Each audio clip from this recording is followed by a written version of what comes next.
What's up, guys? Chris here from Mainely Mesh. So this is the long-awaited StringKing. We're folding the Type 2 and the Type 2 Plus review into one video. So I have all the handy-dandy microphone. Audio's gonna get funky. Okay, so we have Type 2X, 2S, 2X Plus, 2S Plus.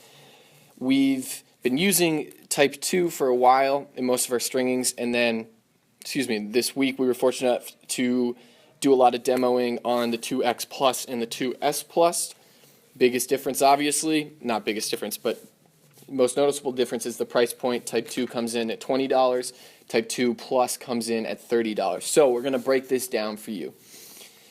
It's interesting to me because the biggest jump between Type 1 and Type 2 StringKing was the weave. More so than the material. They added P2 fibers, which were a slightly more advanced fiber, but feel-wise it didn't feel too much different. So actually the Type 1X to Type 2X wasn't a very noticeable jump for me. It was a little bit tighter, a little bit more consistent with the 2X, but it wasn't anything mind-blowing for me.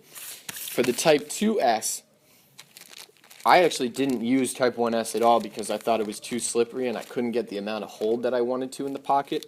So when 2S came out and they added the pocket focus, that made a big difference to me in terms of how well 2S held the ball.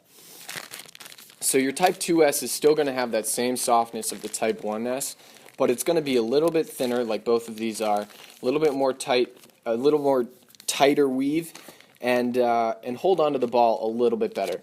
So I thought the Type 2S was definitely a step up from Type 1S. Now what I will spend more time on is talking about these 2 Plus meshes, because this is where things really made a big jump for me. So I'm actually somewhat surprised they just made it a Type 2 Plus instead of a Type 3, because to me it could almost warrant a third type of mesh. So what they added in the 2 Plus is they added the Flexlight fibers, which are used in Grizzly mesh as well, into this mesh. And so they didn't change the vertical fibers.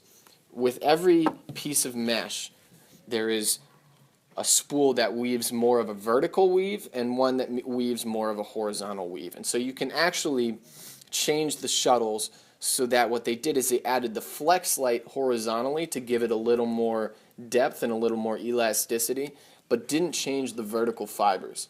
And what that does by not changing the vertical fibers is it allows the pocket to have a little bit more hold and a little bit more grip without changing the way the pocket is going to throw. So that's one of the main things they advertised with Grizzly Mesh, and it's why Grizzly Mesh has such fewer rebounds.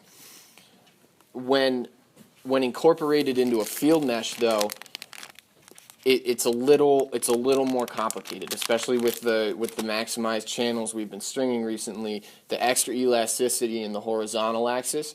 What that's going to do is it's going to give you a little bit extra hold, but it's actually going to give you a little more whip. So it's the first StringKing mesh that's come out that if you string it with the same pattern, it's not exactly going to throw the same way that you're used to your old StringKing pattern throwing. So in terms of we don't like using the whip scales, but in terms of a whip scale, it's almost ironic that, especially for 2X Plus, it almost adds 2 points of whip. So if your stick was normally a 5 with your 2X pattern, if you switch to 2X Plus, it's probably going to be a 7 now. So it's something to be wary of, and it was actually something that came into handy for me because in my gamer in the Clutch Elite X, I had a pocket that I really liked, but it was about a point or two lower on the whip scale than I would have liked. And so I just switched it straight to 2X Plus, and it ended up being exactly what I was looking for. That is a little less noticeable with the 2S Plus, and I think part of that is because Type 2S probably had a point lower whip than 2X did. And so if you added the 2 points, 2S Plus is only a point higher than the normal Type 2. But the first thing you're going to notice when you pull these Type 2 Pluses out of the packaging is they are a lot rougher. So they have a lot higher coefficient of kinetic friction, which is what we talked about in our physics of hold video, which is going to give you a lot more hold, but like I said, add that extra whip. So those of you who are really looking for that soft mesh with a lot of hold that's completely waterproof, 2S Plus is really going to be the mesh that you're looking for. So 2S Plus is definitely something you guys should try if you've been having any issue with the bagging out of 2S. 2x plus is one that if you do try, you're going to have to work with it a little more, and the same patterns that we've been using don't necessarily translate to the 2x plus. So I know that's a lot of words in a short amount of time, but that's the high and low of things. Feel free to comment down below with more questions, and we'll keep on answering your questions. And other than that, we'll catch you guys next time, and let Sam do a little exploration.